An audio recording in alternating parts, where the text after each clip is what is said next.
तो earlier the presence of hymen was treated as an evidence of virginity, है कि नहीं? मीन्स नो हाइमेन, उसको उल्टा कुलक्षणी बोल के घर से भगा देते।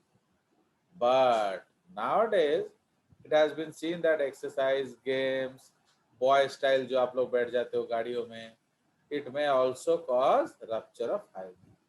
So nowadays the absence of hymen does not indicate if that girl is a virgin or not, है कि नहीं? तो इसलिए आजकल वो इतना बड़ा इश्यू नहीं है, बट पहले इश्यू होता था। नो वर्जिन मैंने अगले दिन शादी में करके घर से भगा देते थे लोग। ओके, चलिए। सो अब तो you will go back to the genital tract. तो यहाँ हम लोग देखेंगे, तो इसमें नोट क्या है? Note number 1, if the semen is released within the vagina of female, तो उसको ट्रू कॉपुलेशन बोलते हैं। हम ऑलरेडी डिस्कस किए हैं इधर भी टैक्सोनॉमी में कि अगर अंदर डाला जाए तो अंदर कैसे डालेंगे? उसके लिए पेनिस चाहिए। सो एनिमल्स हु हैव पेनिस और सिमिलर स्ट्रक्चर्स, ओके, उन तभी हम ट्रू कॉपुलेशन बोलेंगे। If there is no penis-like structure in the male member, it cannot deposit the sperm within the vagina of female.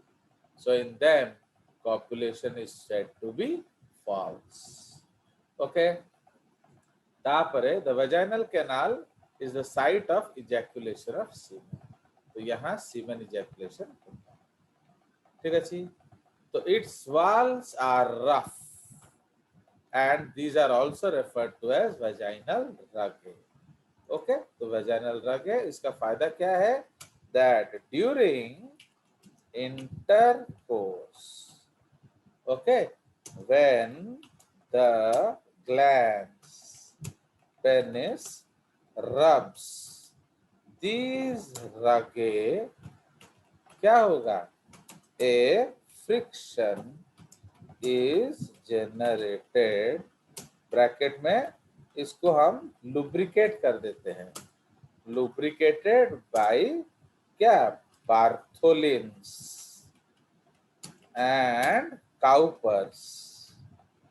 माने फीमेल के तरफ से, मेल के तरफ से काउपर सिक्रीशन आएगा एंड फीमेल के तरफ से बार्थोलिन सिक्रीशन आएगा। ठीक है जी। So lubricated by Bartholin's and Cowper's secretions. मैं इतना रफ नहीं होता है वो, क्यों? हमने उसे लुब्रिकेट कर दिया है। Okay, so during intercourse when the glands penis rubs this rugae, a friction is generated which stimulates, okay, the male due to sensory receptors in the glands. समझ रहे हो? This excitation when reaches pinnacle, okay, तो जब ये excitation pinnacle reach करेगा, okay, इसको हम थोड़ा लैंग्वेज बदल देते हैं। When this excitation, okay, when this excitation reaches pinnacle, क्या होगा? There is a changeover, okay, changeover of nervous system, okay, nervous system from क्या? parasympathetic to sympathetic ANS, चला? It causes ejaculation of semen from penis. आ समझ? तो okay, तो इसीलिए ये जो हमारा रफनेस है, ये एक्चुअली इस प्रोसेस में मदद करता है। Understand now? तो इसीलिए ये उसका बेसिक कंसेप्ट है। Okay, so these are the notes, तो इसलिए याद रखेंगे। बट अगर काउपर्स एंड बार्थोलिन्स ग्लैंड नहीं होगा तो क्या होगा? पेनफुल इंटरकोर्स होगा and it will cause injury to the genitals, जो कि रिपोर्टेड है in case of unwilling sex. इसको जिसे हम लोग रेप कहते हैं।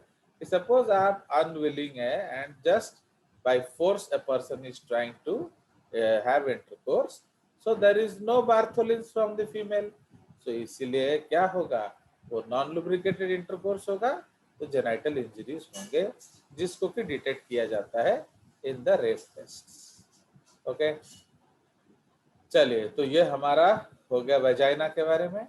उसके बाद सेकेंड कंसेप्ट है हमारा यूट्रस, वोम्ब या हिस्टेरा, इसको हम लोग गर्भ बोलते हैं या गर्भ बोलते हैं हिंदी ओडिया। ठीक है ना। In the virgin human female it is equal to the size of an apple, समझ रहे हो ना। तो नॉट ओनली वर्जिन, इसको हम लोग वर्जिन या नॉन प्रेग्नेंट बोल सकते हैं। Non pregnant human female, it is equal to the size of an apple.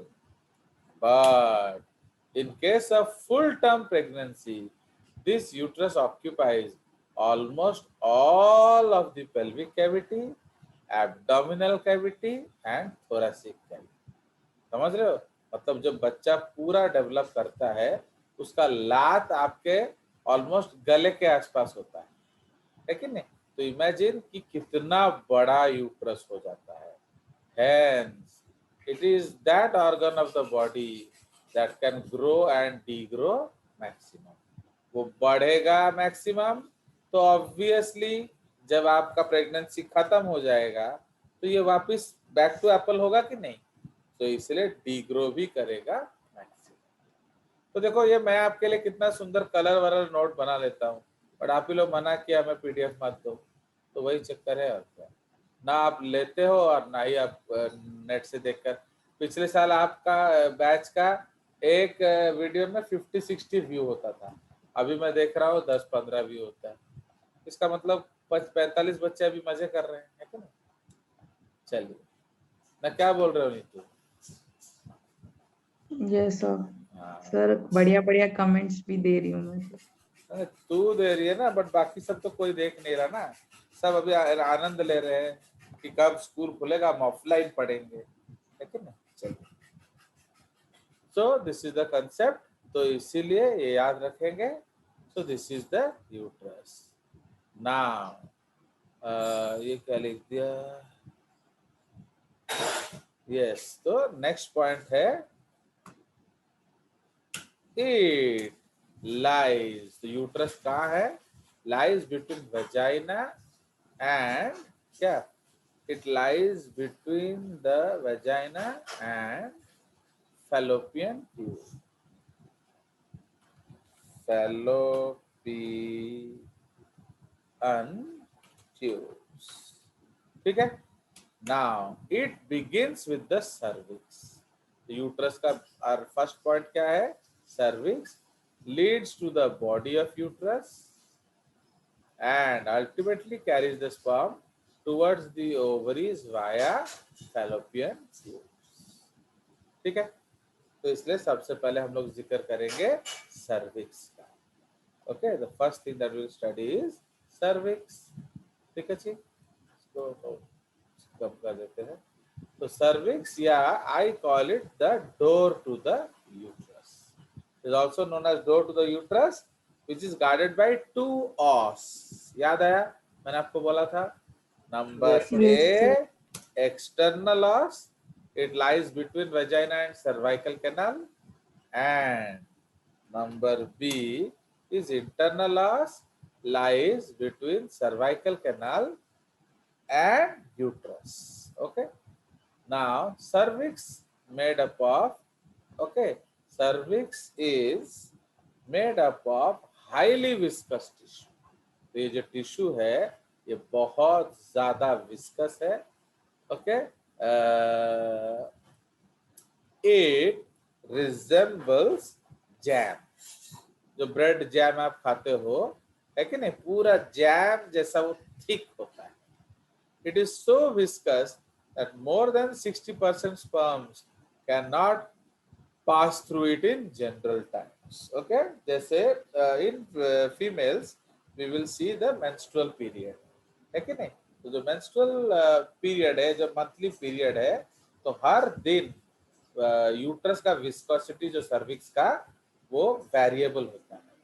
Okay, तो इन द अर्ली डेज तो वो बहुत ज्यादा विस्कस होता है, बट ओव्यूलेटरी डेज में सबसे ज्यादा पतला होता है।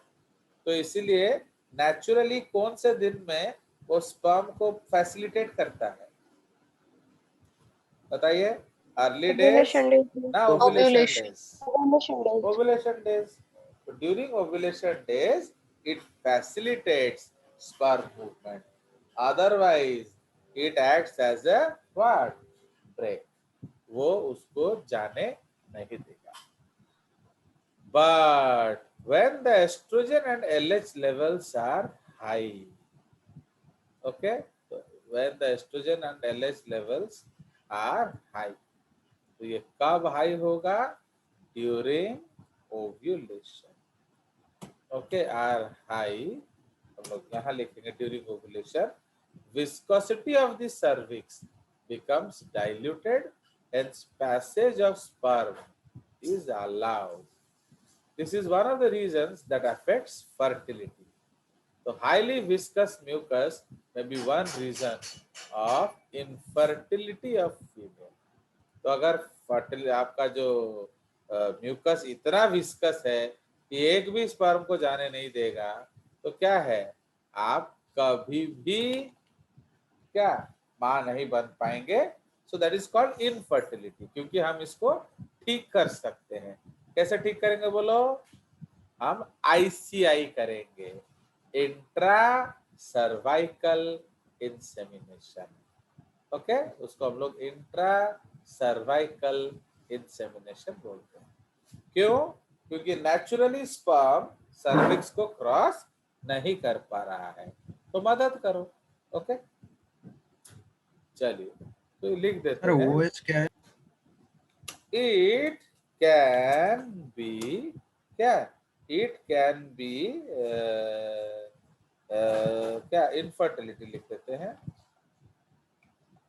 Infertility can be cured by ARTs. ART को हम लोग एसोसिएटेड रिप्रोडक्टिव टेक्नोलॉजीज बोलते हैं, like ICI. So this is called क्या? Intra cervical insemination. क्योंकि अभी आप नॉर्मली अगर वेजाइना में सीमेंट डालोगे तो नहीं जाएगा, क्योंकि वो तो उसको क्रॉस ही नहीं कर पा रहा है। अब आपको क्या करना पड़ेगा? आपको सर्विक्स के अंदर स्पर्म डालना पड़ेगा। अब वो तो पेनिस कर नहीं सकता, तो इसलिए आपको मदद लेना पड़ेगा। Okay, and that is called ART, associated reproductive technologies. ये हम लोग 4th चैप्टर में पढ़ेंगे। एसोसिएटेड क्या? Reproductive technology. ठीक है, चलिए क्या बोल रहा था कोई अभी? OS क्या होता है? OS कुछ नहीं होता है। OS ऑस होता है। ऑस ऑस ऑस का मतलब हड्डी। ओके, बट अनफॉर्चुनेटली यहाँ हड्डी नहीं होता है। भाई जो दरवाजा है वो तो चद्दर का नहीं बना सकते ना, वो तो आपको हार्ड चीज लगाना पड़ेगा। तो जनरली ये जो पार्ट ऑफ सर्विक्स है, ये थोड़ा actually there is no bone, ये एक मिसनोमर है। ये जो ऑस बोला गया है, ये तो गलत नाम दिया गया है, क्योंकि वो एक हड्डी नहीं है, वो हड्डी जैसा है। अंडरस्टूड? तो इसलिए ऑस जो है कार्टिलेज नहीं, वो कार्टिलेज भी नहीं है, वो वेरी थिक मसल है। Okay, so it is not even cartilage. तो उसको स्फिंक्टर मसल बोलते हैं क्या? नहीं नहीं नहीं, there is no sphincter muscle in the cervix. Cervix में कोई स्फिंक्टर नहीं होता है, क्योंकि स्फिंक्टर क्या करता है? वो बंद करता है। इधर कुछ बंद करने का है ही नहीं। ओके, चलिए स्फिंक्टर कहाँ लगाएंगे? जहां नेचुरली कुछ आता जाता रहता है। समझ रहे हो कि नहीं? तो यहाँ नेचुरली थोड़ी कुछ आ जा रहा है, बिकॉज जो फीमेल लाइफ में पेनिस थोड़ी होता है, तो वो तो एक एक्सीडेंटल इवेंट है आपके लिए। चलिए, ओके, नेक्स्ट उसके बाद आ जाइए second point, that is called the body. तो ये हमने सर्विक्स डिस्कस कर लिया, तो सर्विक्स को थोड़ा इस तरह से कर लेते हैं तो जगह थोड़ा बचेगा। ओके, सो ये आपका सर्विक्स हो गया। तो इसमें नंबर 1 लेंगे एक्सटर्नल लॉस, नंबर 2 लेंगे इंटरनल लॉस। तो बॉडी ऑफ यूट्रस, अब बॉडी, अब आप एक बार उधर से आ गए तो आप बॉडी में आ जाओगे। तो it is made up of 3 layers of tissue, and it is okay, and it is that part of the uterus that develops in case of every pregnancy. Develops in case of every pregnancy. ठीक है, तो ये हमारा pregnancy में develop करता है। It is also the site of implantation of foetus. एक बार बच्चा बन गया तो वो इम्प्लांटेशन कहाँ होगा, यही होगा। It's outer wall is known as perimetrium. The middle layer is very thick and is made up of smooth muscle cells. ठीक है, ये स्मूथ मसल सेल से बना होता है। Now, hence the uterine contractions are involuntary. So this layer is known as myometrium. ठीक है, the inner lining is known as endometrium. Okay, it develops, okay, in case of pregnancy, and also destroyed in case of every period. Okay, it develops in case of pregnancy, every pregnancy, and also destroyed in case of every period. तो समझ रहे हो? तो ये जो layer है actually, जो आपका ये फंक्शनल लेयर कहलाता है। ठीक है जी, तो इसमें क्या होता है, हर प्रेगनेंसी में बनता है एंड हर पीरियड में ये तोड़ा जाता है। ओके, चलिए, तो इसी को हम लोग यहाँ लिखेंगे। So this endometrium is again made up of 2 layers of tissue. तो द एंडोमेट्रियम जो है इसमें 2 लेयर्स ऑफ टिश्यू है। ओके, कौन कौन सा? Number 1 stratum basalis. सो ये टोटिपोटेंट सेल्स है। They help to regenerate the outer functional layer after every menses. Okay, now तो समझ रहे हो?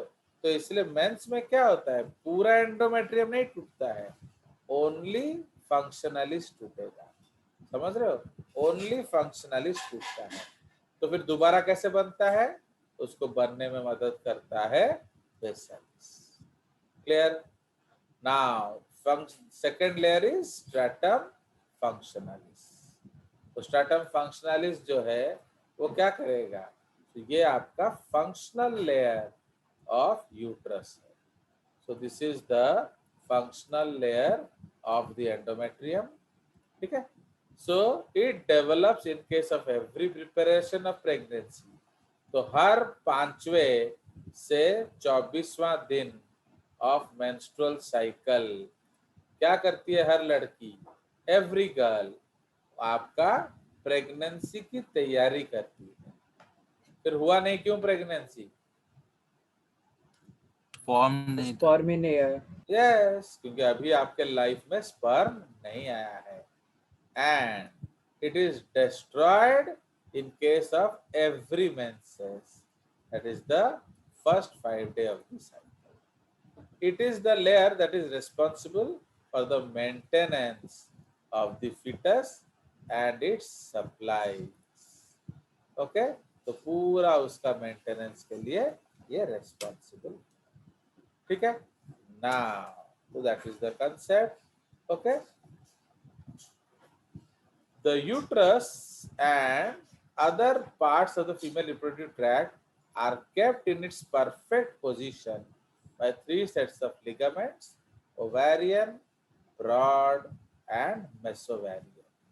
ठीक है, तो ये आपका क्या करता है, उसको ठीक जगह पर रखता है। Again, this ligament term is a misnomer. In case of pregnancy, the walls of uterus are also referred to as decidua. समझ रहे हो? तो जब प्रेगनेंसी है उसमें जो मोटे मोटे वाल हो जाते हैं, that is called decidua. Now the decidua, okay, the decidua is lost,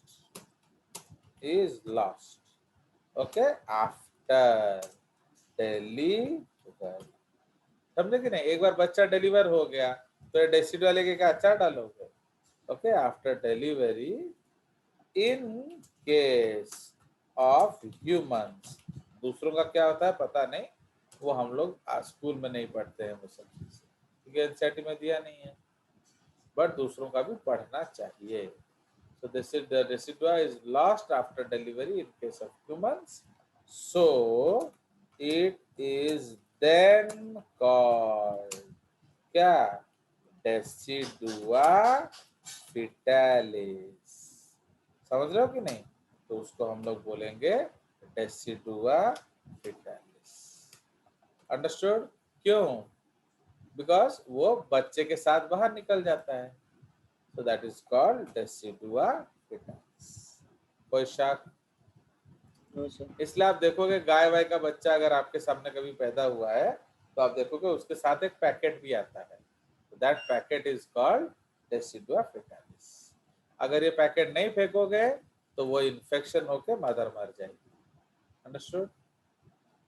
चलिए, उसके बाद आ जाएगा यूट्राइन ट्यूब्स या फैलोपियन ट्यूब्स या ओविडक्ट, या आप एग ट्यूब भी बोल सकते हो. ठीक है? So these are a pair of ducts growing towards both sides and they reach the ovary on each side. The inner lining is made up of ciliated epithelium and is responsible for the movement of egg from the ovary to the what? To the uterus. And the passage of sperms from the cervix to fibrated end. तो sperms का जो passage है वो entirely इसके कारण नहीं है, क्योंकि स्पर्म खुद मूव कर सकता है. Okay, the oviduct is divided into following parts: isthmus या uterine part, ampulla, infundibulum and fimbriated end. ठीक है जी. So since the infundibulum is the widest part of the fallopian tube, it is the favorite position for fertilization of egg and sperm. Okay, so उसमें आ जाता है now sperm, but generally the site of fertilization is the क्या? तो वहां actually होना चाहिए, but उसके माने actually by the time egg comes उस समय स्पर्म नहीं आता है. But generally the site of fertilisation is the ampulla of the fallopian. Understood? Actually वो बेस्ट साइट है फर्टिलाइजेशन का, बट जब तक एग आता है, देखो भाई हमारा प्रॉब्लम क्या है, that see here, अभी हमारा प्रॉब्लम क्या है, इधर से एग आ रहा है कि नहीं? एग इधर से आ रहा है एंड इधर से स्पर्म जा रहा है. तो bye the time egg infundibulum में आता है तब तक स्पर्म से नहीं आते, इसलिए फर्टिलाइजेशन कहाँ होता है? अगले जगह पर. That is called ampulla. Okay, any doubts उसमें? पॉइंट समझ में आया? तो इसलिए एक्चुअली आपका इनफंडिबुलम में होना चाहिए, बट क्योंकि वो सबसे चौड़ा जगह है, बट होता है एम्प्यूला. ठीक है जी. द फिब्रिएटेड एंड, ये इंपॉर्टेंट पॉइंट है, has an opening known as ostium. Actually जो फैलोपियन ट्यूब है ये वैक्यूम क्लीनर के पाइप जैसा होता है. ओके, तो वो सक कर लेता है, तो इसलिए ये पूरा चारों ओर उसका ज्योग्राफी स्कैन करेगा. Okay, it will be moving around the ovary जिधर से अंडा निकला उधर से अंडे को सक करके अंदर ले आएगा। अंदर कैसे लाएगा? उस छेद को हम बोलते हैं ostium. Okay, so the fibrated end of the fallopian tube has an opening known as the ostium, through which the egg enters into the fallopian tube. Okay, the fallopian tube sucks the ripe egg from the abdominal cavity. Okay, where the egg is floating after ovulation. समझ रहे हो? तो अंडा जो है ovary से बाहर आएगा एब्डोमिनल कैविटी में, एंड एब्डोमिनल कैविटी से सक कर लेगा कौन? आपका फैलोपियन। कोई शक? चलिए किसी और को शक? तो अब ये जो है फैलोपियन ट्यूब सक करता है स्पर्म को। हाँ क्या बोला? तो मतलब फैलोपियन ट्यूब जो सक करता है स्पर्म को, तो कुछ तो होता होगा ना, मतलब प्रेशर ग्रेडियंट या ऐसा हाँ कुछ। ऑब्वियसली, जब उसका जो प्रेशर ग्रेडियंट क्रिएट होता है वहाँ। चलिए, तो ये आपका यूट्रस का लेयर है एक्चुअली। तो ये देख रहे हो, तो ये क्या है? ये है एंडोमेट्रियल ग्लैंड्स। एंडोमेट्रियल ग्लैंड्स, ठीक है। तो ये आपका यूट्राइन मिल्क प्रोड्यूस करेंगे। Produces uterine milk for the developing fetus या embryo. Okay, तो ये यूट्राइन ग्लैंड्स है। अंडरस्टूड? अब ये जो है बेसिकली इसको हम लोग स्ट्रैटम फंक्शनलिस बोलेंगे। स्ट्रैटम फंक्शनलिस ऑफ एंडोमेट्रियम, ठीक है। तो ये जो लेयर है ये स्ट्रैटम फंक्शनलिस है एंडोमेट्रियम का। ओके, ये आपका एंडोमेट्रियल ग्लैंड्स हैं, एंड ये भी उसी तरह का वो सिमिलर चीज है। ओके, तो ये आपका जो ड्राइंग्स है आपका बनाया गया है। तो ये जो डेवलपमेंट है क्यों डेवलप हुआ है? For pregnancy. फिर जब आपका प्रेगनेंसी जो नहीं होगा तो इसको काट के सॉल्व कर जाएगा। Yes, it has to be removed. तो अब ये लेयर क्या है? So this is called the flower. So this layer is called the क्या? This is called stratum basalis. Okay, इस लेयर को हम बोलेंगे stratum basalis. Okay, तो बेसालिस क्या करता है? वो टोटिपोटेंट लेयर है, वो रिजनरेशन करने में मदद। Okay, so this is the, ठीक है जी। नाउ तो ये हमारा कंसेप्ट है। ओके, चलिए, तो ये यूट्रस हो गया, तो ये हमने उसको ओपन अप कर दिया, ठीक है। सो अब अगले क्लास में हम लोग ओवरी पढ़ेंगे, नॉट नाउ, क्योंकि वो थोड़ा कॉम्प्लिकेटेड पार्ट है, इसलिए कुछ पूछना है तो अभी आप पूछ सकते हो।